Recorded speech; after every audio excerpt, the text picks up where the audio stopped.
more of this in our next round of elections. This is really where we start to get the advantage of this community as opposed to just like also existing to meet the requirements. So this has been very interesting. It's been very exciting. 100%.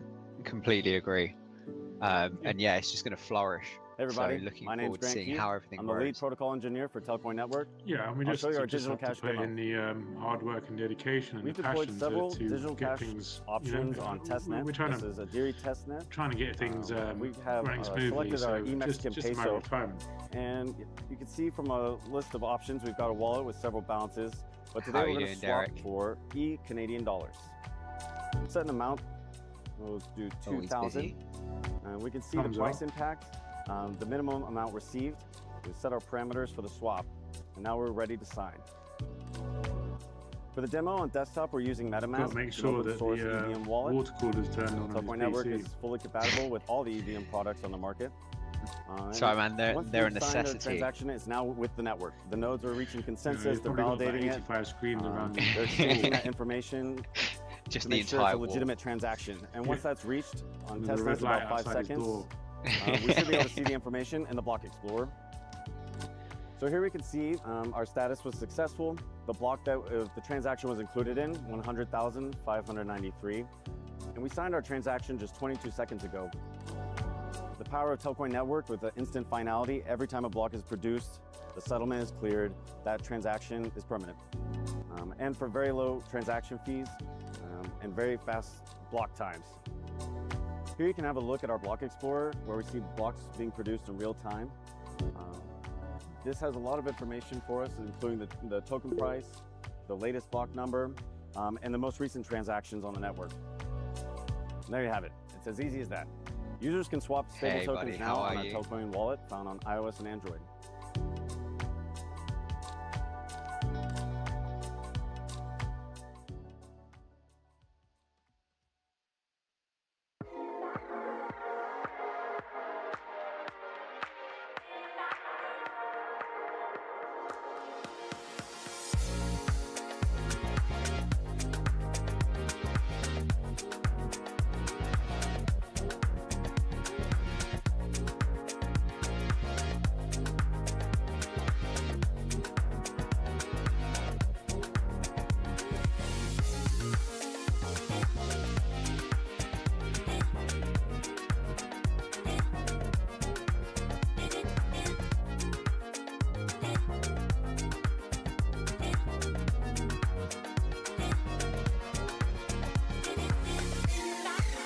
We look at ourselves as the bridge between the traditional financial and the crypto world.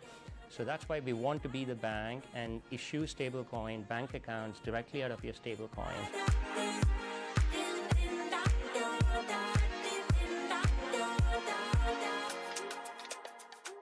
We all know about the breadth and scale of NWC, 100,000 attendees globally with phenomenal success. But I think it's the content and the engagement, the energy, which is vibrant, rebellious. But I think it's a melting pot of corporates, telecom, startups, especially this 4 years from now, where you have investors, startups, corporates, Hey, cutting-edge Miles, how are you? technology providers all under the same roof. Hey, That's how's it going? phenomenal.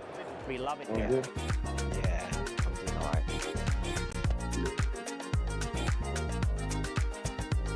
Hi, everyone. Hello.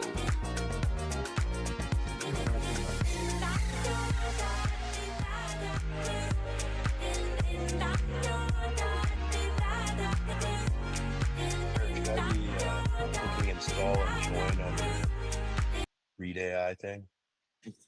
I'm trying to get that thing out of here, man. This is already well documented anyway. We don't need it in here. Awesome. Is it?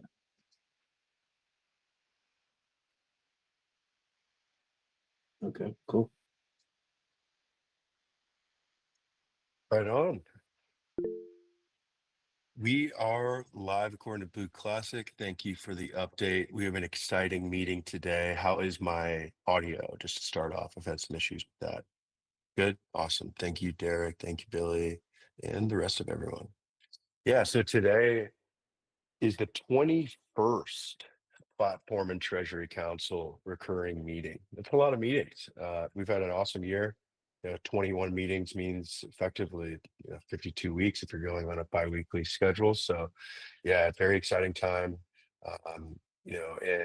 So just to walk through our agenda here for this 21st Platform Council and Treasury Council meeting. So we're going to do a little bit of just a refresher introduction on what the councils are, and what they do, what they govern, and why. We'll do a little recap of last meeting to make sure everybody's caught up on the developments. Per usual, given that Telcoin Network falls under the domain of the global governance entities or the Platform and Treasury Council, we'll have a Telcoin Network development and audit update from Marcus and Steve. We have a media and marketing campaign update from Storm that we're all eager to hear about. A new and fresh off the forum proposal from the founder of Telcoin himself and CEO, Mr. Paul Nuener, phoning in from the UK today. Then we have a little bit of a TANIP 2 status and update after we walk through that proposal. Then an exchanges proposal update from our very own Squirtel, Ari, and Dwight if needed. We've had a lot of progress on that front, and I think we're at the point where we have an exciting development to discuss. Then we'll go through the org chart and governance structure chart that we had developed with Storm, and just get an update from BZ on that. Following, we'll have open Q&A, chat questions for anything outside of the previous proposals, and then we'll have our next meeting September 4th, the 18th, followed by the second election of the council members of the association. So very exciting time, everyone. And once again, welcome to the 21st Platform and Treasury Council meeting. So yeah, we have a bunch of exciting things to discuss today. And just as a background, these regular meeting service are really the heartbeat of our governance system. It enables us to fulfill a number of different functions, such as creating a transparent window into council operations for our community to participate in decisions collectively. It provides a structured forum for discussing and refining proposals. It offers proposal authors a platform to present their ideas directly to councils and to the community. That's being live streamed now by our very own BZ. It enables community members to witness, discuss, and help shape these proposals. It gives us a forum to deliver updates about the platform in terms of its performance and outcomes that we're measuring it based on. And it maintains open lines of comms between council members and direct community engagement through interactive Q&A sessions. And so just to back up a little bit, the Telcoin Association is composed of these elected minor councils, and there are a variety of them across this three-layered platform that govern different domains. Ours covers the entire platform as the global council layer, where we make decisions pertaining to general platform-wide policies and association social policies. So working together, these two councils oversee platform-wide system changes and updates, shape association social policies, and steward the Tel Treasury with care and foresight. So the platform governance system is self-organized by these four different minor groups that are across the entire value chain for blockchain finance. And these minor groups, in order to represent their interests that are distinct, elect council members to these various councils, and then these councils govern focused on two primary duties. So these are including provisioning and TEL incentives or TEL allocation. So from provisioning perspective, we make policies that plan and finance platform infrastructure construction and maintenance. We provide information to the community and deliver other collective goods that are essential to our ecosystem. We regulate TEL sustainably within the platform for the various productive minor groups to extract or mine or harvest based on their production according to rules that are set by the councils. And so our commitments as council members is to review and vote on snapshot proposals. You can't miss a vote on a snapshot proposal. Maintaining consistent attendance at council meetings. If you don't make it to a meeting, you need to let everyone know in advance so that we ensure that everyone who is participating on these councils is active. And your duties are provide transparent updates to the community, and to uphold our operational rules. Now I'll walk through a little bit of a last meeting recap. On August 7th, we covered a lot. We had a Telcoin Network protocol update with the security audit going well, over 800 findings submitted, and they've been going through findings and fixing them, the network team. So hats off to their hard work being put in by the network development team. We also heard from Storm, our new marketing agency, about the media and marketing campaign that we recently partnered with them on. They have been killing it. They have over 200 pre-written posts, 100 plus visual assets, and a ton of info on what the next year looks like from a marketing perspective. We also had a liquid delegation ceremony to replace previous platform council member Will. So Blue Lights, aka Nick, won the open application developer seat, has completed his onboarding process, and it's very exciting to see the work that he's already doing to try and contribute to the application developer ecosystem.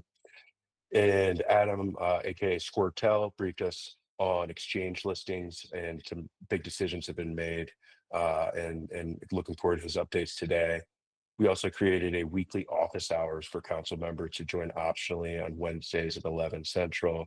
And some exciting things have happened from there. It enables us to have more consistent cadence, and it's optional. And so things like talking about creating a Trello board and a variety of other things have been discussed. And then lastly, we got to see this awesome new org chart that BZ and Area and everyone worked on with Storm, and have had a 43% increase in viewership for our streams. So now I'd like to hand it over to Marcus and Steve, who are going to give us a Telcoin Network update. Marcus, Steve. Yep, I'm here. So yeah, the network, so we're still wrapping up the audit. The judges are extremely busy. I don't have an actual timeline for when they'll be done, but I feel like they're getting there. We've cleared out all the stuff they've asked us for feedback on, and we're already, they found a lot of good stuff. There's already things that we're working on now that are clearly going to be issues we have to address. So we've got to jump on, the turnaround when they're done with the judgment. So that's, I guess, basically the same as last week, except we're 2 weeks further along, and it's making good progress. We're doing a lot to the network. If you're really interested in seeing what's going on at this point, we're working back on the public repo again. We were off of that while the contest went on for obvious reasons, but everything's back on the public repo.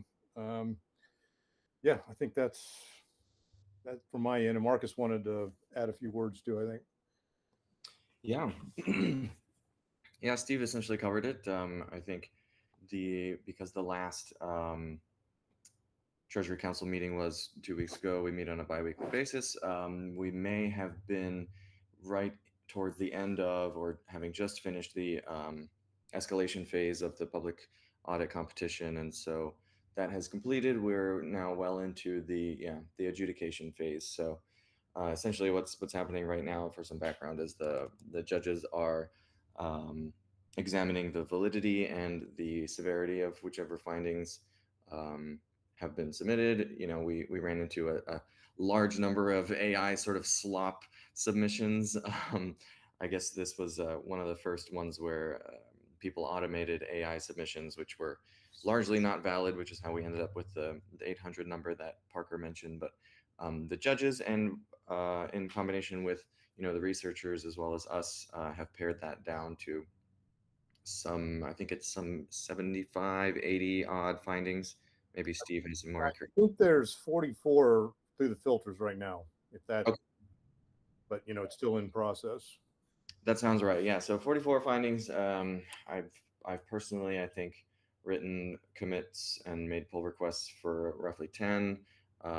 We've probably completed another 15 or so outside of that. Mine obviously are, Solidity smart contract related.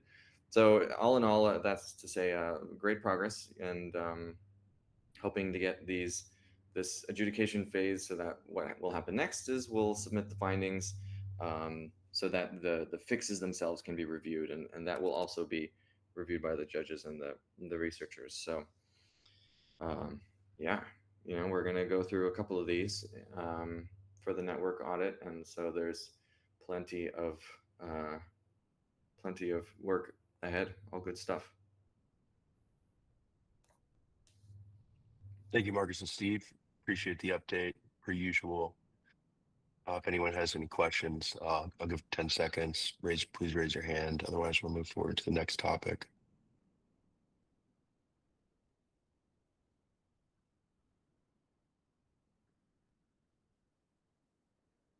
All right, so now we have our media and marketing campaign update. Ermias, you want to come up and give us an update on everything you've been doing? Sure. Thank you, Parker. I think one of the main updates that we have at the moment is a key hire. Besides restructuring Storm Partners to continue prioritizing Telcoin Association, we hired a senior community specialist. Some of you may have felt Dolly's presence in the Discord. If you haven't, you soon will. We're happy to have him on board. He's not a random community manager. If he doesn't wholeheartedly believe in the project, he's not there. Tons of experience that he brings with us. He's already dove into the Telcoin product, the ecosystem, the future outlook. So his mission is really to tie it all into a loop that feeds community, marketing, and ultimately growth. So welcome Dolly to the team. In terms of deliverables, as Parker mentioned, the TelFam library is live. This is really a public library with more than 200 social media posts, along with the visuals that will continue to populate.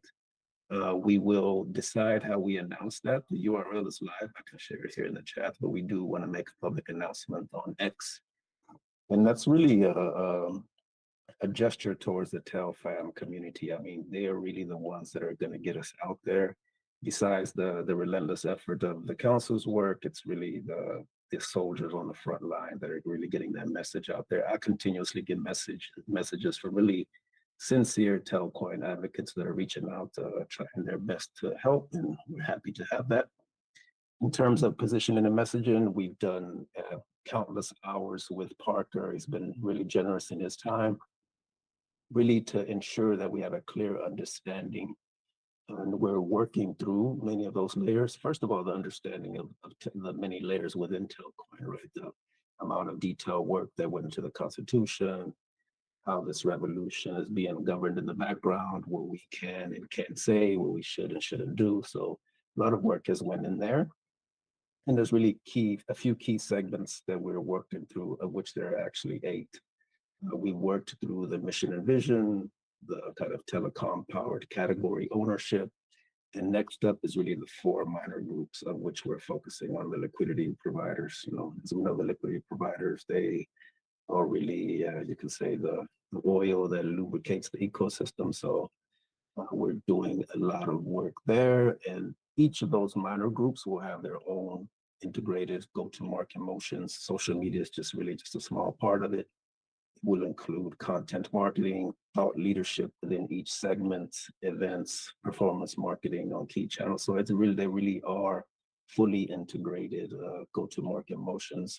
And the assets that we'll produce to drive that will include everything from infographics, developer relations, onboarding tutorials. We've also, since the last meeting, we've aligned with Andrew for telex education. He's quite passionate about getting the messaging out there. So he's working through our proposed messaging and giving us his feedback. We've also proposed a telex university, just as a demand generation motion. This is really an online course module with levels and certifications and rewards that again create growth loops that feed not only our marketing motions, but really the Telcoin ecosystem as a whole. So we're talking really level specific courses with modules, interactive classrooms. So quite excited about that one. Yeah. So we foresee a future where the certification could be required for you to even get a job at a MNO or at a telecom. It's that level of quality that we're putting into it. And in terms of distribution updates, we have a sign off for KOL activation. We're not going to speak too much about that. We're just going to kind of let the work speak for itself. What we're shooting for is a high level Web3 kind of crypto native KOL. And then we would love to secure a Web2 really MNO telecom focused thought leader that we can join forces with. And on the Storm side, we're activating our network, specifically in Switzerland and the DACH region, where we're quite well connected, not only on the enterprise and the government side, but there are a few exciting announcements we will have there. And besides that, traditional kind of content marketing, editorial calendar will be coming up soon. So Storm is busy. We're growing the team, continuing to prioritize this account, and yep, excited to be here. Wonderful. Thank you, Marius. There's a lot there and a lot to be excited about. I've also enjoyed the sessions with you and Telex University. How about that? That is Yeah, it's gonna something. be awesome. It's really gonna be Name the awesome. school after it. Yeah. Naming the school after our baby, right? Yeah. So cool. So yeah, does anyone have any questions for Marius right now? I'll hold the floor for 10 seconds. Please raise your hand.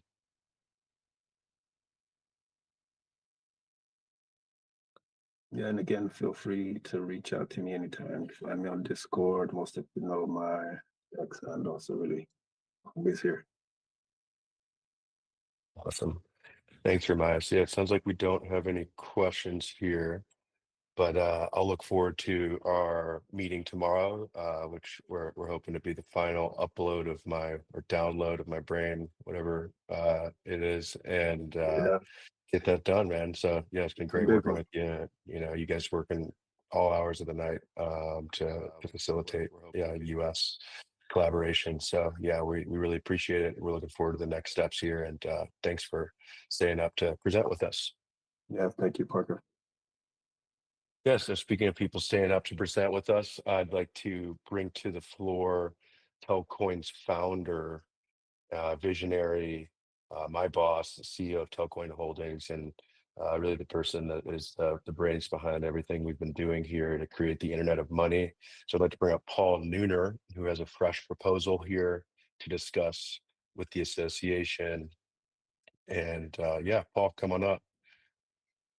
I can't believe, thanks everybody, and I can't believe this is the 21st.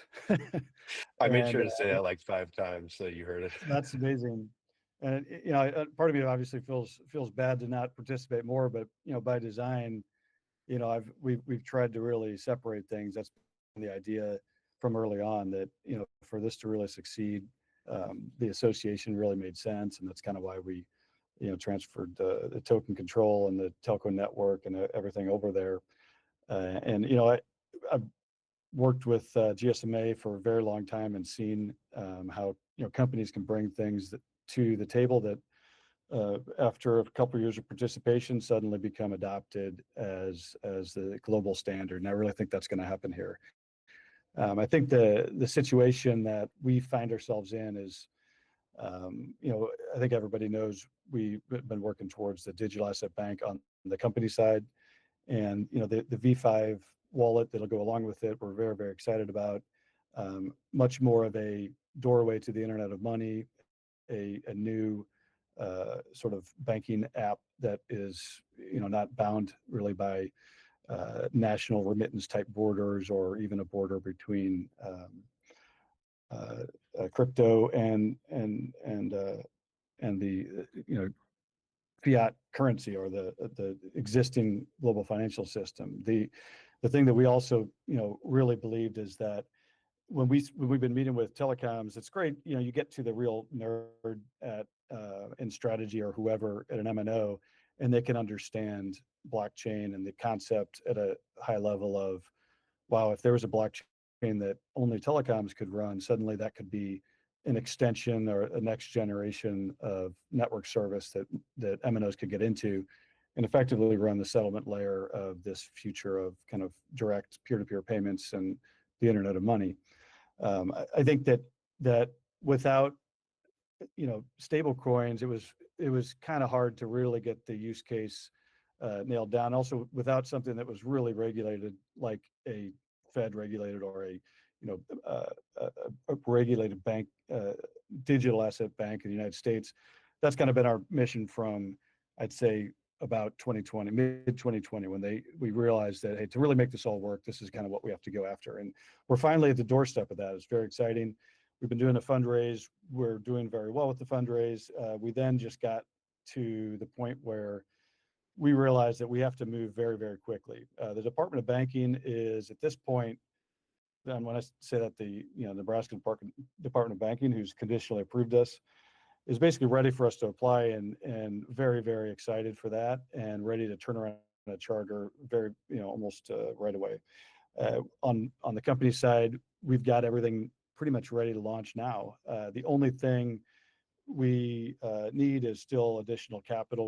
We lined up some large investors that are willing to post up all the capital we need to get this off the ground tomorrow. And the way that we sort of got that lined up was I personally agreed to post essentially the majority of my whatever TEL I have, and alongside the association.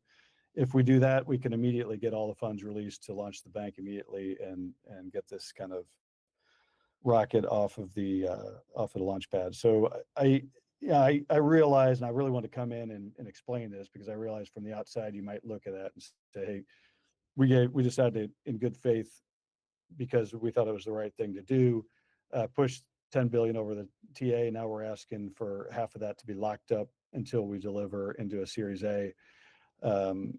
That's the ask. I think that I'm also personally not only putting up my TEL, but personally guaranteeing these large investors are putting 20 of the 30 in. And that's because I really, really believe in it. I think there's a symbiotic relationship between the association and the company. And the association really needs the digital asset bank, I think, to complete the equation, right? To actually launch these stable coins that have the sort of credibility of being issued by digital asset depository institution regulated in the United States. And then, now the use case, the killer use, it's crazy. Like, since stable coins are suddenly the big thing, especially since Genius has passed, we just have an outpouring of inbound interest from so many MNOs that we've talked to for over the years. So I'm really excited and appreciative of all the effort that's gone into Telcoin Network and all the other initiatives of the Telco Association. I think this time we need to all sit down at the table together and say, how do we get this across the finish line? I think we're there, and I'm super excited about it. 2 years out, I think on both sides, we're going to have equally very, very exciting delivery, right? And they're going to feed off each other, right? So you have suddenly all these global stablecoins issued by a U.S. regulated bank.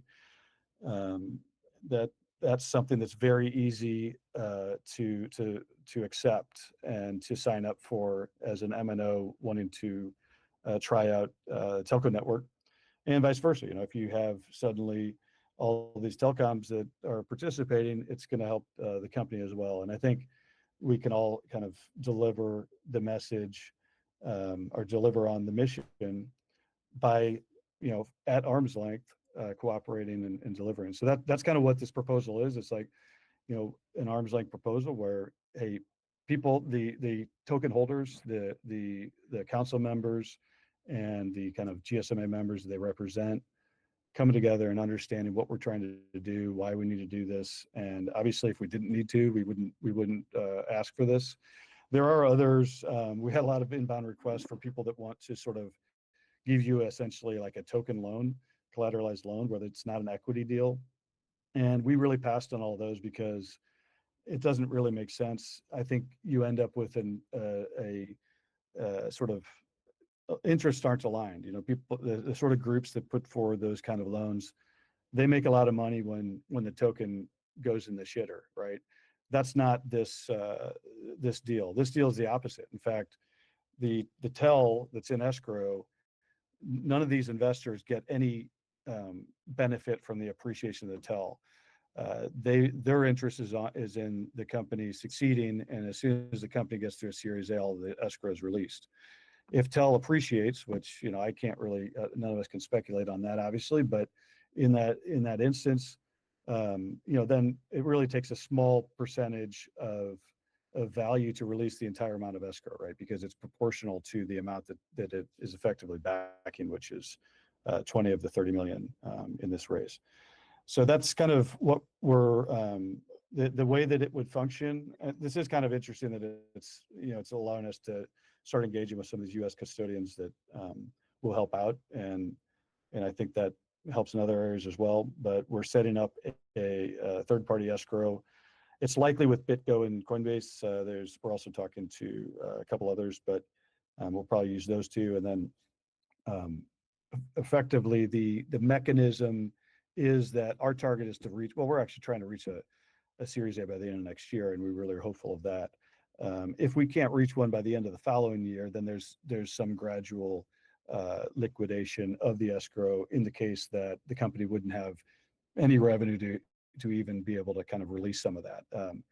The association and I, you know, myself personally would also have the option to kind of release some proportionally in the interim. But the target is to you know, to get to a qualifying Series A, and at that point it's all released. So Parker, I don't know, just from your perspective, are you is there something that I missed in that, and what before we Yeah. open it up to questions?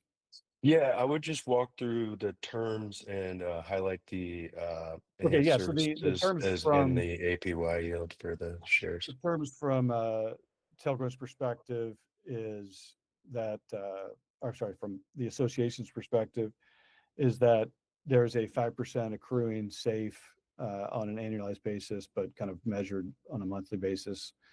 So, you know, if I think that's 2.5 million safe. So the association, in the way that I think this is all going to unfold, and is locked up for about a year, the association would end up owning like a safe note, $1.25 million safe note in the company. If things go the other way, or things just take a lot longer than we hope to deliver, and some TEL gets liquidated, that turns into equity in the company for the association. So that's kind of the way we thought was fair to structure it. I'm not personally taking that benefit, so that I think is notable. And you know, the from a reporting standpoint, I think it's quarterly. You know, we'll be giving quarterly updates to the association in terms of you know, the status of the escrow and of the, you know, the progress of the company. And so that's basically the plan. From a timeline perspective, the close is scheduled for September 2nd. So we'd have to get this proposal voted on, then through the compliance committee, to be able to then close on the 2nd. You know, we're also obviously opening the escrow accounts in parallel. Then we were very hopeful that that turns around into a charter by the end of the month. And you know, that's the goal. Once we do have the charter, we're hopeful we can launch very soon after that.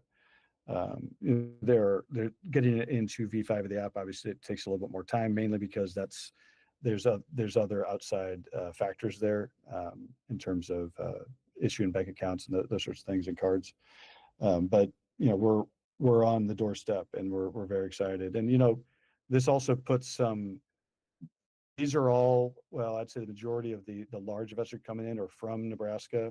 They're very familiar with the governor there, the senators there. They're very heavily invested and knowledgeable of all the people that are involved in this, and excited to invest in Nebraska. And that also puts a lot of really positive pressure on all of us to deliver. They're putting suddenly very tight timeframes on the company to deliver, and that's good for everybody, right? So very excited about these investors coming in, and that finally here and able to kind of get to this next stage. Anything else, Parker, you think I've missed, or should we open it to questions? I think we should open it to questions. Just recapping, it's 5 billion TEL. Paul is also effectively matching that or close to it with his own capital, guaranteeing it. With some large investors, we're going to get this bank off immediately. You know, if you think about it, Telcoin Holdings is banking the Internet of Money, and Telcoin Network and this whole association is the Internet of Money. And the two things, when combined, are within this marketplace incredibly unique. There is no one that has a blockchain and a bank, or the distribution from telecoms. And when you combine those things, this stuff gets really Yeah, exciting. So yeah, I think yeah. there's a lot of, I mean, there's a lot of people out there that claim that they're already a crypto bank. You know, I don't think that exists yet, in my opinion. Every bank account number in the United States still directly, you know, flows onto the balance sheet of a fiat ledger, off-chain ledger.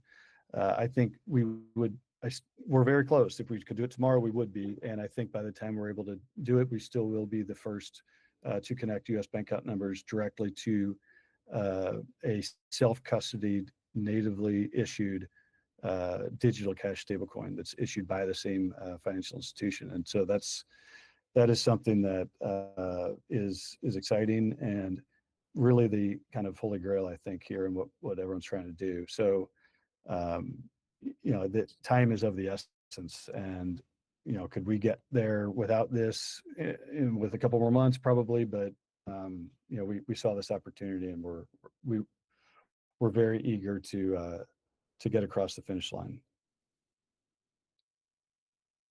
So Thank you, Paul. does anyone have any questions? Or, and it doesn't necessarily have to be on this proposal. Looks like Happy Simon to has one answer. there in the chat. He said, I think this is for Parker. How does this affect the 900 million a year allocation from the Treasury? Will it just run for 5 years instead of the pending return of funds, providing the conditions are met, or what will continue from there? Yeah, so the stated rule for the allocation of TEL annually is 10% of the TEL treasury. And so at 5 billion TEL, as collateral, with, you know, our target is a year, but you know, within 2 years, it wouldn't affect the TEL rewards, the annual TEL rewards for miners. Yeah, Because in the all red has a transparency, 7.5. it's the third year, right?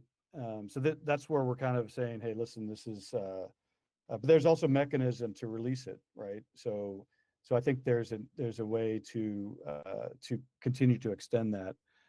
I do also think that when we do release the mainnet, you know, Telcoin Network, this is a whole nother topic. But I think it presents a number of options that we'll discuss soon when we do launch the network. But yeah, it's not trying to hide anything there. Things are still unencumbered for a couple of years, but when you get into year 3, if things aren't going as planned with the company and the association, again, would have some mechanism to release, but and extend it. But the third year is where that potentially gets threatened if things really, for some reason, go south. But honestly, I think the best way to you know, ensure the best chance for a token association, the token and everything is this. That's kind of what our, in recognizing the symbiotic relationship with the company and helping us get across this next milestone. Ty, or was there someone else? Ty has a question. Ty has one, and then I've got one from Nick, and then one other one. Hi, well, I'll be quick. Good to speak here. I'll just put in my 2 cents. I think it's a no-brainer. I think we've got to support this initiative. The money is dormant. It's not really earning anything for us. I can't think, being Scottish, of a better use to put the money to, or the coin to. So I'm fully supportive of this. I think that what you said, Paul, about the speed being of the essence, I think that's very, very true. I think we've got to move quickly on this, and it's got my full support. That's all I'd like to say. Thanks, guys. Thanks, Ty. Appreciate that. All right, we got another one from Nick. Any comment on the Wyoming launching their own stablecoin, how that would relate to kind of what we're doing here with EUSD and the Telcoin route, and what the differences would be? Well, I mean, I just similar to CBDC, I don't really, well, I don't think that consumers are going to start using state or federally issued stable coins. I think they're going to be more special purpose. Uh, Wyoming's played an amazing and essential role in the history of what we're trying to do. Has been so helpful in kind of developing the legislation. In Nebraska took the arrows, many of the arrows, I think, out in front of all this, but and that's no disrespect to what they're trying to do there, but personally, I think what consumers are going to use is going to be issued by, commercial endeavors and private banks issuing digital cash. That's my personal opinion. Got it. Thanks. And then we had two questions about any sort of timeline for the V5 wallet launch and what features it could potentially bring that you could share that aren't. So I think it's okay to disclose that we're committing to have that totally released by the end of the year. That's a very hard commitment to the investors who are coming in. If you think about it, the different building blocks that it requires, there's the bank opening the digital asset depository and actually all the regulatory reporting that comes on with that and systems that are in place and tested before we actually open the door to and connect it to the app on the back end. So that might seem like a long time. That's actually a pretty tight timeline, but we're hoping to have the essentially the app really, we think will be ready by the end of October. But that's not plugged into sort of the digital asset bank in the back end until December. We're targeting to have the test version in November at some point, and then early in December publicly release the V5. The digital asset deposit, the bank itself, we actually can launch as early as October, but I think V5 plugged into the back realistically takes more time. So that's full disclosure, the aggressive but still responsible path that or timeline that we've committed to the investors. That was my next question. One other question about how the telecom partnerships integrate in with this whole process. And I know it's obviously been discussed a few times, but there's a lot of new people on the stream, it looks like. So just a really brief overview would be great, Paul. So yeah, I think the just talking about blockchain in general is one thing, but when especially, I mean, I'd point out like the NTT discussions, and there's others where they just got stung by what was the maybe Parker you could mention the I think it was blockchain Vodafone. kind of went under. Yeah, so there's been some sort of stings and bad experiences some of them have had. What we're really pushing are two major distinctions from other blockchain initiatives. One, that only telecom, this is actually in cooperation with GSMA, and that only telecoms can earn gas fees. And that's, to me, I don't really understand why you'd want to get in as a telecom and just mine for Bitcoin or Ethereum or something that's a totally not, let others do that are really good at that. I think it makes sense for telecoms to get into blockchains that they kind of run as a consortium. That's number one. And then the second is that, it needs that killer use case, which I think we finally have with stablecoins. So that's, it's not that we haven't had, I mean, we've had a lot of interest. It's suddenly really supercharged recently. So at this point, it's kind of, picking the ones that, you can't have too many in one group at the beginning. So we're trying to have that spread out. But we're not going to be held up by the fact that we're waiting for enough telecoms to launch the chain. That's not our concern. At the same time, you also kind of don't want to oversell. We got a lot of connections that we maybe haven't pushed hard on until you want to save those in certain markets for once you can hold it in your hand. You can show, here's your Kenya shilling, it's live, it's running on, Telco Network, and you can hold it in your hand. I mean, from there, it's just, I think it's a very easy sale. So, it's a little bit of a balance, and the ones that are aggressively, or not aggressively, but just very open to kind of getting out in front of this, and deciding who's the best ones to sort of work with up front, and then save some of the others for for later when it's a little bit more baked. If that makes sense. Yeah, perfect. Then Ari had one more question. Can we get an idea what the enhanced commercial services for validators and developers would be, and what type of things are we talking about? Ari, if you want to elaborate, you certainly can.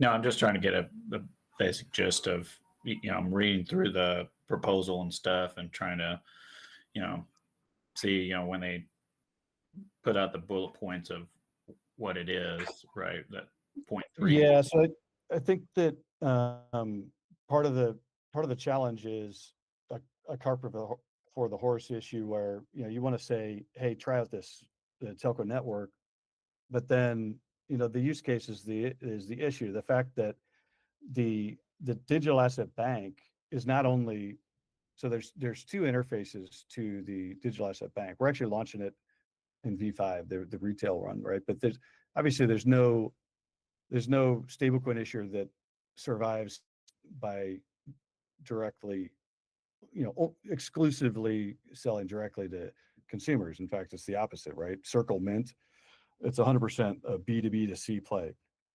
So that's obviously the fact that effectively all these telecoms that the association is pitching Telco Network to, they can easily then just open, the idea is that they're going to come in and open essentially a Telcoin global, almost like a treasury management, multi-currency global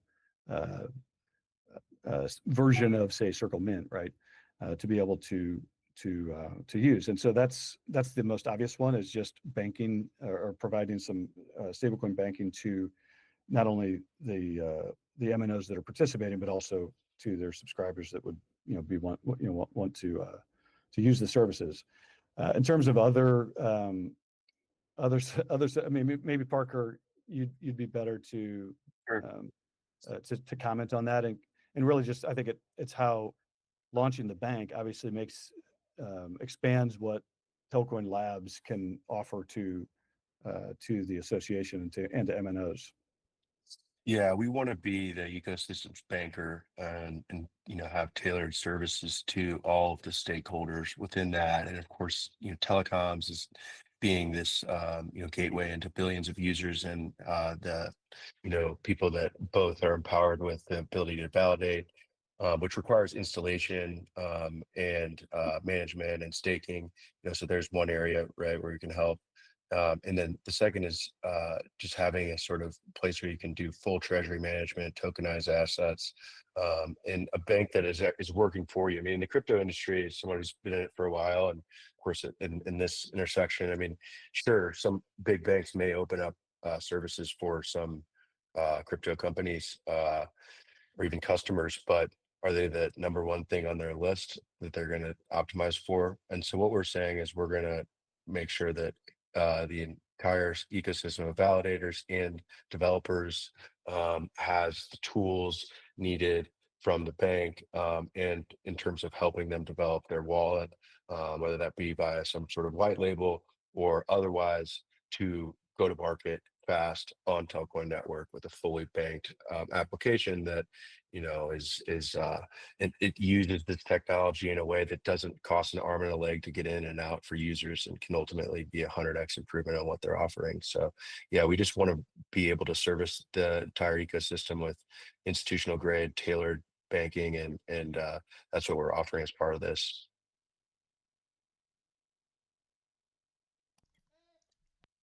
So is it the question, if we could scale one part of Telco, is that the next question? Right? Yeah, I think so. Yeah, That's that the was- area. Yep, it is. Yeah. So we could scale one part of Telcoin ecosystem 10x, what would it be? Well, it's to the big focus of the company, obviously, is this milestone of we want to get to 3 billion addressable market. So 3 billion people where we're offering local bank account numbers directly flowing in natively issued digital cash stablecoins. And then from there, it's the internet of money, right? And so that's our focus. That's what we think is the real bottleneck. I think that a lot of what has been constructed on the association side, not only kind of in terms of the ecosystem, but also with the MNO part and the Telcoin Network, that all I think is already set up to really grow exponentially if we can unlock that the rails, right, and really turn on this. So it's not only the U.S., it's the EU, actually European Economic Area, the SEPA. So EU, Mexico, India, Kenya. That's our initial sort of focus in terms of where we want to, as quickly as possible, get to account and card issuance. We also, there's also Canada and Australia and these other markets where we're Argentina now we're licensed, but not necessarily going in the first wave of account issuance. But the focus is really on those where we can really get across the line and as soon as possible get kind of directly integrated with central banks to where we can have that kind of bare metal one-to-one zero or very low cost in and out real time connecting to the real time payment networks in those various countries as well. And that's the focus. And a lot of people are trying to do that, but I think it's kind of hard to do it if you don't natively mint it or natively issue as a regulated institution. So that's kind of where we feel we have a distinct kind of advantage or head start, and that's what we obviously want to kind of amplify as quickly as possible, and then I think the other sides of it fall into place. Yeah, nice one, Paul. Thank you. It's crystal clear that you and Parker are definitely on the same page. That's the pretty much the exact messaging I'm getting from him. Nice to hear. Yep, absolutely. Thanks for the feedback. And I have one So I last love question. London, by the way. I don't know how many of you all are over here. We're really spent a lot of. We're really excited about the teams we've been building in Europe and in Lithuania and in London, and so I'm here for a couple more days. Most of the, investment is coming from the United States, but we have a few exceptions there, and we're a really global company. I think if you look at Circle's first quarterly earnings, right, it was actually a loss compared with, that's partially because the majority of USDC in circulation, they're giving almost the Fed rate through Coinbase, right? The other side of the spectrum is Tether, where they earned, I think, 13 billion profit on 100 employees last year, which kind of demonstrates that I think it's a lot more profitable to help the rest of the world hold not necessarily just dollars, but hold digital money and help things free flow internet of money actually come to be. And I think a big key part of that is if you get regulated in the US is at the base layer of that, I think it gives us a distinct advantage in terms of as compared to someone else abroad that's working with a partner bank that maybe is really concerned about getting fined by US regulators for money laundering or that sort of thing. I think we're in a really good position to do this properly. But I don't think it really works unless we really also simultaneously grow these other markets. And really excited about some of the people we're bringing on in Mexico. Amazing second interview with the key person there today. Just trying to let everyone know that we are a global company. That's been something that's been very tough to try to walk these paths in parallel, but it's really exciting recently to see things kind of now the whole world is suddenly supportive. It's been an uphill battle and swimming upstream for 7 years, and I think we're finally starting to kind of get over the crest of the wave. It's exciting. But Awesome. the association is such a key part of all this, and the mission. And you guys are the true believers, and really appreciate everybody's support. And I think that's going to finally kind of bear fruit here over the next year. Thanks, Paul. And then one last question just from the stream was just the MiCAR situation and how that's working for Telcoin, if there's any sort of light at the end of the tunnel there for us. Yeah, I mean, that's obviously, I think originally we thought we'd be turning that on before the digital asset depository in the US. I think we have a really strong application in Europe suddenly because of the fact that actually the digital asset depository is turning on first. But no, that's, we're working with the Bank of Lithuania there. There's been a couple wrinkles because, I think Europe has done such a great job in getting out of front of trying to define a lot of this stuff, but sometimes that can also make things complicated. The main I think issue here has been the fact that when you require traditionally a fiat currency license and an e-money institute license to be something that you need in order to issue stable coins, but then on the other arm you have parts of regular bodies trying to keep the two things apart and have a CASP separate from an EMI. That's where I think the good news that's happened recently is that they're no longer requiring that to be two separate entities, which is very good. So that's happened. But yeah, we have our so essentially the CASP and EMI can go together and issue stable coins with a PSP alongside it, but a single entity. So that's the latest kind of development there. Applications already, there's a couple, we all have to get all these police checks from like 15 different countries, and that's the kind of final couple pieces. That everything else is ready, but I think the actual application is going to go in kind of right around the time, right after we receive the charter, so which we hope to be here in perhaps conveniently around the time of that flyover fintech. We'll see. That'd be special for sure. Great event, and big collective of people that have been focused on this digital asset depository institution regime. The Nebraska Financial Innovation Act, is the big product coming out of that event for Mike Flood every year, and you got to have it then. It'd be huge. Thank you so much, Paul. It's been an awesome proposal. Thrilled to hear from everybody's excitement about it. Sounds like everybody's pretty ready to move forward with it. I know I am. I think that it is the perfect situation for us to collectively capitalize on this once in a lifetime market opportunity of both banking and creating this internet of money where you can send your money at the same cost as data instantly and access markets that today are completely exclusive and controlled by 20 banks. And we're opening that up to the whole world, but you got to bank the internet of money for it to work. And so very excited and appreciate your time and all the work you put into this proposal and that you do for the ecosystem. No, it's awesome. Thank you all. Appreciate it. And if anyone has any follow-up questions, we'd be happy to field them in, by email or however you all want to do that in the forum or. Yeah, I'll post the forum link, and then if there's follow-up questions, we can handle those right in there and give a kind of an open ability for the community to take a look at it. Sounds great. Thanks, everybody. Thanks, Paul. We will let you get back to it. So yeah, awesome proposal from Paul today. Now we have Derek coming up, aka BZ. What's on the show for us? That's hard to follow. Yeah, it's tough to follow. I know. I know. All good.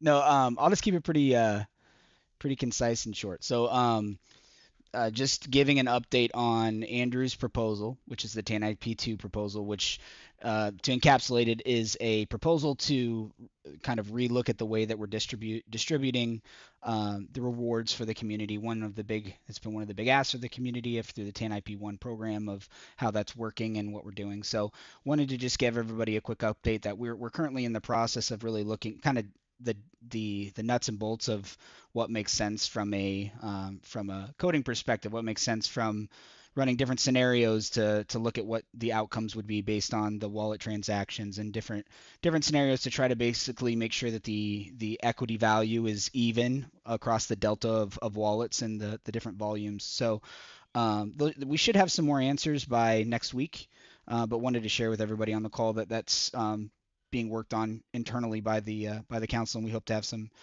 answers but from the TAM council on next week's call. So should be really good. I look forward to it because I think it's what the community's been asking for with the rewards program, and the goal is to get more people into the ecosystem and participating. So just a quick update there. Yeah, it's the ongoing process of getting things right, isn't it? And that's Absolutely. what you guys are doing a great job on that. And we now have a lot of data insights to make this a program that's fair and it ultimately does what Staker's role is incentivizes platform adoption to establish the system as infrastructure for finance and payments and money. And so it's really nice to kind of just hear someone who is kind of like in the trenches from a Yeah. brain perspective, working on all the economic incentives and actors of the platform. Yeah. It's like it would be totally the most egotistical thing ever for me to assume that I'd get it right. And I hope that there's some you guys can give me a little bit of grace in trying to do that, and that we're ultimately going to have a program there that is better than any other consumer incentive system, because we'll will it to be so. And so I'm very excited to see what you guys come up with and to join the council office hours next week and talk about it, or sooner if need be, to ensure that you guys have all the information you need to move forward. So Yeah, absolutely. and council is doing God's work. Just so I know, the community is really keen on measurables, right? Don't talk to us about the what's coming, measurables. You'll be able to see something tangible. Our plan is to have tangible, measurable things to share with the community in the form of how we believe the best way to move forward by the next call next week. So I know it's been asked, and we're working on it hard. We want to make sure it's right and it's fair for everybody, and we can get more people involved in the reward process. Love to see it. Awesome. So yeah, join the next TAN council meet to learn more and discuss, or jump in Discord. And it's it's a user-based incentives, right? And we're all users, and so we want it to be the best possible thing that works for everyone. And certainly we don't want to have something that leaves that taste in a user's mouth or anything like that. So yeah, great stuff. Now, next up is one of the favored subjects of discussion for the community, and that is exchanges. So we've got our main man Squirtel, Adam, coming up, and if Ari wants to come up too for backup, or Dwight, this group has been working really hard on it. So okay, perfect. Thank you for that. So it's been some very exciting things from the meeting already. So just to kick things off, we're about to enter the exchange blackout period. So for those that don't know what that means, it's essentially, I want to make it absolutely clear, this doesn't mean we're giving any sort of timeline, any countdown, and it's not any inside signals. It's simply a natural process of how things work. So speaking and trading is essentially on a full blackout. So during this phase, things will naturally feel a little bit quieter from the outside, but that quietness is actually part of the process, because it's progress essentially that all gets made behind the scenes. So this is nothing unusual. It's the way it just has to unfold. While that is happening though, we'll be putting some energy into a push around Tel on the base wallet. So many of you have probably already seen. This is something we are generally excited about. So if you don't know, Base is an ecosystem, essentially that is growing very quickly. It's attracting a lot of users and activity, and it's making sure Tel's visible throughout, and it adds another layer and access point for people to engage with it. So it's not about shifting away focus from what we've built. It's about making sure Tel's present in more places and that people have easy ways to access and use it. So at the same time, it's really important to underline that Polygon, the network, it remains our main priority. That hasn't changed. Polygon's the backbone of the platform and how the foundation of the ecosystem works. So everything we're doing there still continues, but it makes sense to ensure whether someone's using Polygon, Base, the Ethereum networks, they can access Tel seamlessly. So it's about accessibility across the board. We want to build bridges instead of barriers. Beyond these networks, we are continuing to look at additional integration options. So the focus again there is about making it all about accessibility. So making Tel accessible in as many places as possible, whether that's wallets, DeFi platforms, or other services. It's about meeting the users where they are and making sure they're interacting Tel in simple and straightforward ways. So while there is a blackout period there, it will mean a stretch of quietness to do with some aspects of exchanges, but we've paired it with exciting steps that strengthen the accessibility and awareness from other areas outside that that we can then talk about, such as the above with Base. So there will be more emphasis. So essentially, this is about building for the long term, making sure there is a solid foundation and opening the doors across a variety of networks and regions. Naturally, people will probably have questions as well on this. So anything outside that blackout and exchange part, happy to talk about where we can. And in the near future, you'll hear about other areas that we can actually talk about. So I'll leave it for a few seconds, see if there are any questions, or we can leave it to the end. But otherwise, I'll pass it over to Derek. Yeah, let me check the stream really quick. 1 second here.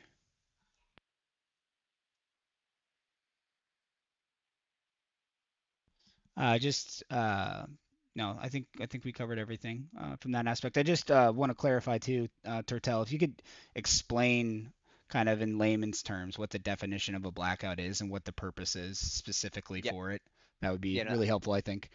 Absolutely fine. So a blackout period, essentially, when you go into any sort of negotiations or any aspects, a blackout period is where one, it cannot be spoken about, so such as an NDA, but two, also a trading aspect.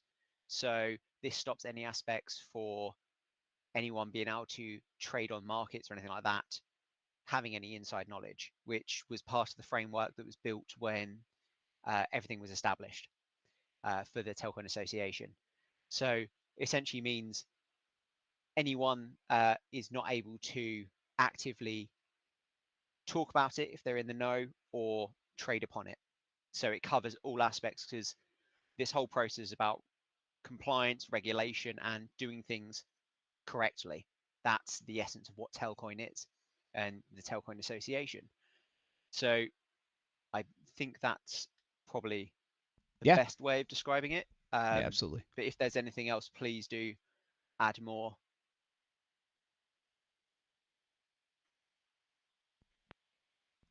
No, I think that covered a lot of it.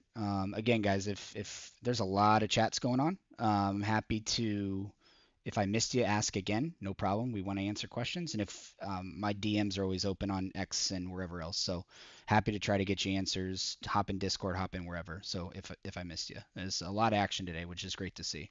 I think I'm up next, aren't I?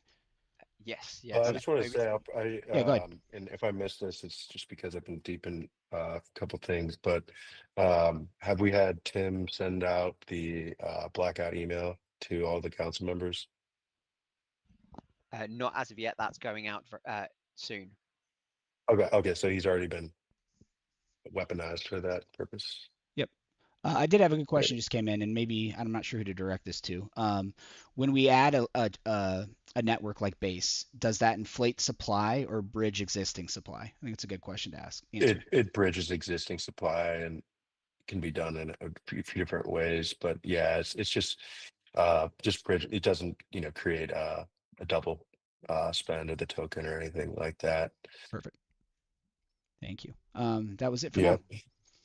Yeah, that's an exciting initiative in terms of getting base liquidity going, because Coinbase is such a big exchange, and we've been talking about that as a strategy for a while. So I think it's critical to get the message out from a telex perspective about, hey, go over to base, provide liquidity, and get people into the ecosystem. So yeah, I've spoken to Storm about that a bit. It sounds like they're gonna do a little telex Storm to drive liquidity there, and I think getting us super liquid on base, that seems like the most clear cut way to get listed there. Everything else is so Absolutely. great. Go ahead, Parker. Sorry. So you got the org chart, or is there another question? No, that was it. I've got. I was good. We did an org chart update. Was good. Move on to that if we're ready to go. Perfect. Okay. So just a quick update. There was a new proposal that was put out to Snapshot. This is a previous proposal where we had built, and we shared this last week, an org chart that lists all the council members, specifically what their role is and what their position is. And this kind of spawned a lot of internal conversations with us about our website and what people are looking at when they come to the website and what information needs to be available. So this is kind of just like the phase one. Parker did an awesome job, and you can check this out on the Telcoin forums. But Parker did an awesome job of really outlining what the structure and the government structure and how it works, and all the different layers, and how the governance works, and then how each council specifically governs inside of that infrastructure. And I think it's complicated, and but it's meant to be, because it's very thorough. And so now the challenge is how do we make that more easily understood by people that may not have a great or new to the project. And so that's kind of what I've been working with Storm on a little bit. And this is part of that. This snapshot will enable this, the first step in enabling some of these things and documents to get put on the website under like an FAQ area or a contact us area. And it just enables more communication with the community if they're looking for something specifically, rather than having to search around or ask. Making things and cutting through all the layers to get really the answer they're looking for. So that's a process, and I'm very end user focused. That's been my career for a long time, is how things are consumed. And we all know that Telcoin's a very complex ecosystem and has a lot of different parts. And so I've been working with Storm and how we deliver that message in a more clear and concise manner. And I'm really looking forward to this. Is just, again, the first step. We've got a lot of things in the works. I know the Telex team has a UI update they're looking at. We have some other things we're looking at for the website, and really just pushing this into overdrive as the bank and everything ramps up, so that we can get people the information quickly. And that's really the goal. So if you have ideas about that, or if you are, a designer of sorts and have any proposals you think would be a great asset for the community, I highly, again, the forums are open for everyone, and we love to see proposals. So please bring us your thoughts, and telcoin.org, and go to the forums. And if you have something you want to run up the flagpole, we need that stuff, because this is meant to be a community driven. That's how I started. I started by putting proposals together before I was on the council, and because of stuff that I thought, hey, this makes sense. And that's how the stream started. So that nobody has original ideas. They're all begged, borrowed, and changed. So if you have a great idea that you've seen and think it would be a great fit, please let us know.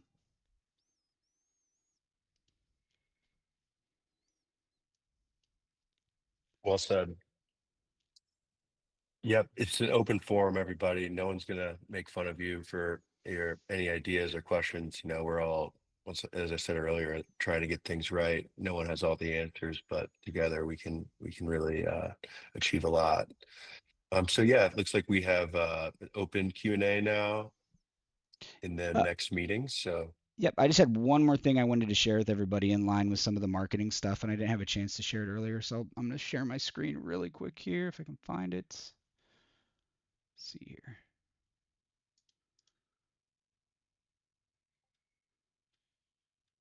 Where's it at?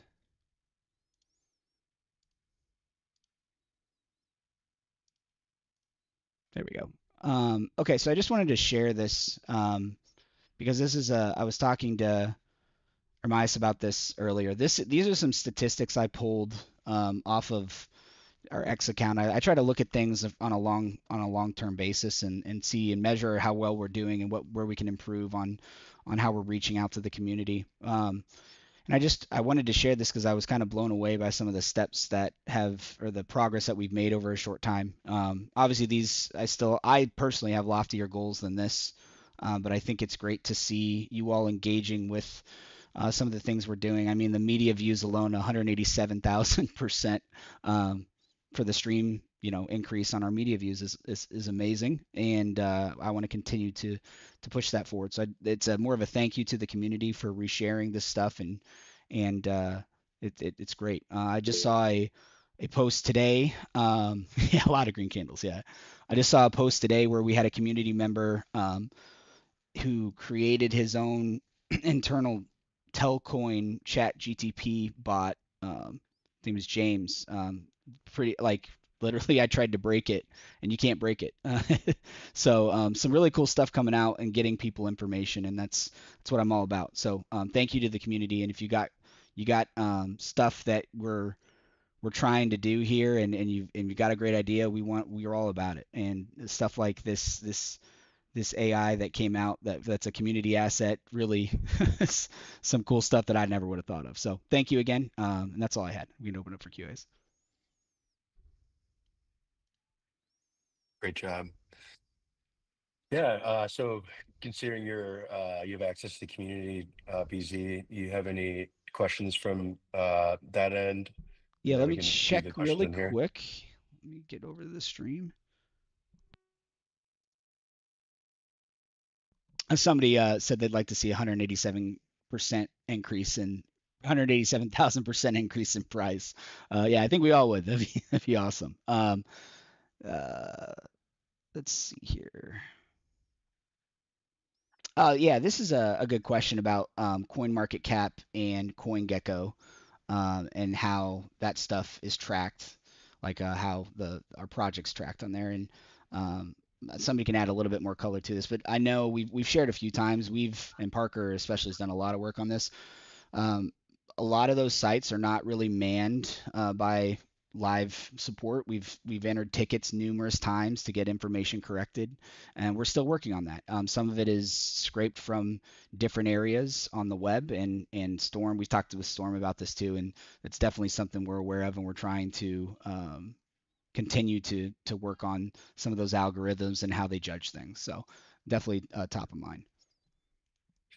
Yeah, and on that same note, we had been looking at a few other sort of news feeds that feed into the trading views of the world, the chart tools that the traders have at their fingertips all the time. And we found a few solutions to make it so that you can effectively add your calendar of events, such as all of our recurring meetings, all the updates we have, all our proposals that are approved, all the news. There are specific sites that feed into the trading views of the world. Like if you go click on any ticker symbol, for the most part, you'll see that there's consistent news that come through on a lot of different coins. And so that, as always, no pun intended, ticked me off, and I wanted to see that stuff come through. So I think we found an interim or long-term solution really to enable that. I don't know if you can speak to that, BZ. I know it was pretty late last week that we were talking about it. So one of the things that Parker brought to my attention into Storms was that one thing that, and I think we can all as a community agree, like news articles, right? I saw there was actually somebody in the stream asking why we don't get on more bigger news articles. Well, there is, yeah, and Gio just put it in the chat here. There are some very specific news outlets or aggregators, I guess you would say, that you can work with to have stories posted on. And almost 90% of the time, those articles will get picked up on CoinMarketCap and on some of these really bigger, fintech and all these other sites that kind of don't write necessarily the content, but they pull it. So we've now identified some of those, and that's going to be. I sent out some introductory emails to work with them to help kind of, we have all these great stories and these great podcasts and stuff, but how do we get that stuff on some more of the mainstream platforms? Like one of these we were looking at, it aggregates the data directly to TradingView, right? Everybody sees TradingView where you can click the news thing at the bottom, whatever chart you're on. Every single one of the posts that we would do on this platform would push to TradingView. So we're really trying to focus on what's the most throughput. And I think that's a big focus right now. So I think that kind of encapsulated it, Parker. Yeah, thanks, Derek. And then Ty asked, "What can we circle back to Paul's proposal? What are the next steps?" So yeah, next steps are to submit the proposal to Snapshot tomorrow and knock the thing out.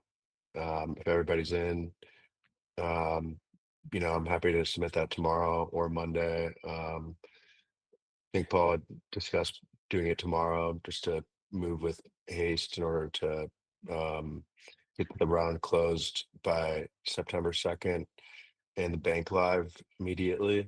So if everybody's cool with me just going ahead and posting that, I will do that. And then it'll go through the Treasury Council. So, and then it'll have the compliance window. And yeah, please go to the forum and comment if you have anything. But I'm certainly very excited about it and optimistic that we'll be able to hit the vision that we've wanted to for so long by connecting these two critical component parts. So Steve, looks like there's some action on the forum. So yeah, what other questions do we have today?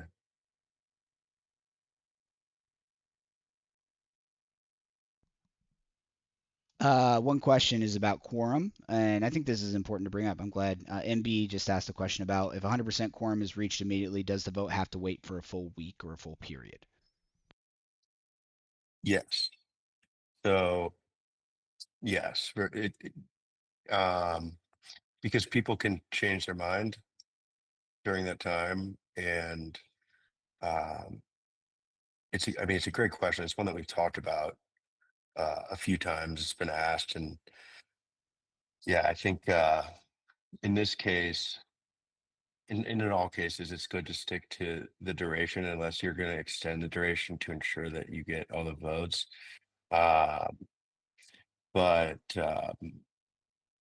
we could consider putting in the Treasury Council vote, not like in parallel, but similar time frame, I suppose. Or within the voting period of the Platform Council one to move things faster. But yeah, as long as we get the proposal approved, I think over the next week and a half or so, then we'll be in a great spot to get everything done, and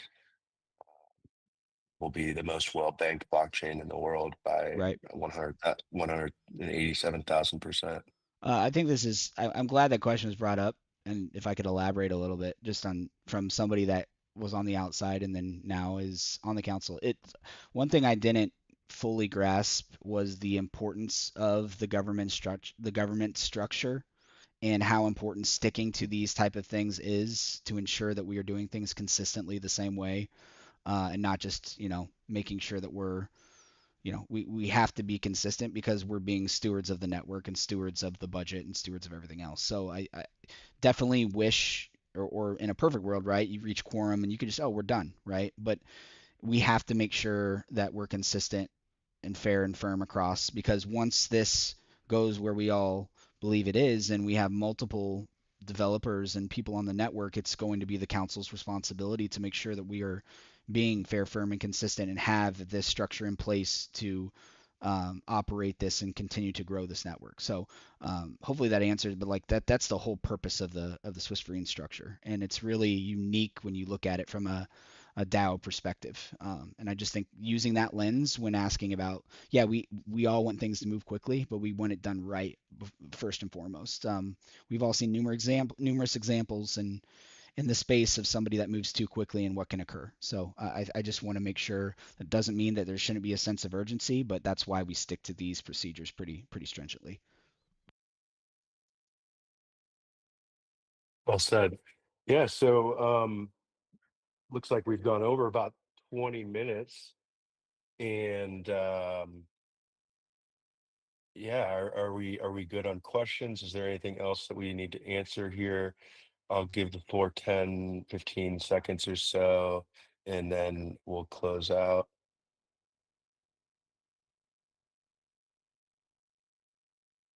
I have nothing more from the stream at this time.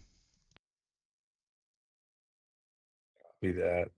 Yeah, so before we close, our upcoming meeting schedule includes September 4th and September 18th. Calendar invites will be sent to council members. Remember, these meetings are crucial for transparency, communication within our community, and overall getting stuff done. So thank you everyone for participating in our 21st Global Council meeting. I will see you on September 4th and talk soon.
We look at ourselves as the bridge between the traditional financial and the crypto world. So that's why we want to be the bank and issue stablecoin bank accounts directly out of your stablecoin.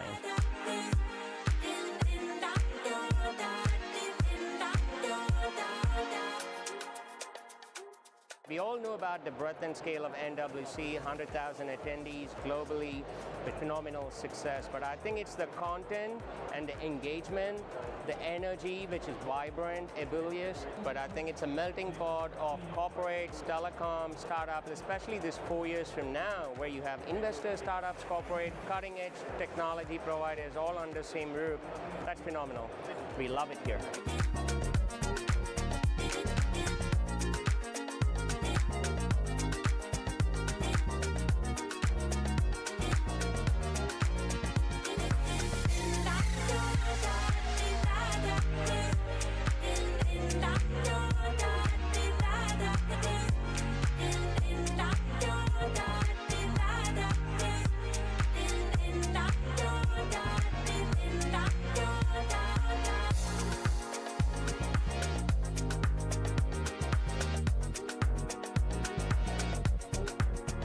We're wrapping up shop here at MWC 2025. It's been a super productive conference. We networked with a ton of mobile network operators, and the booth generated a ton of interest.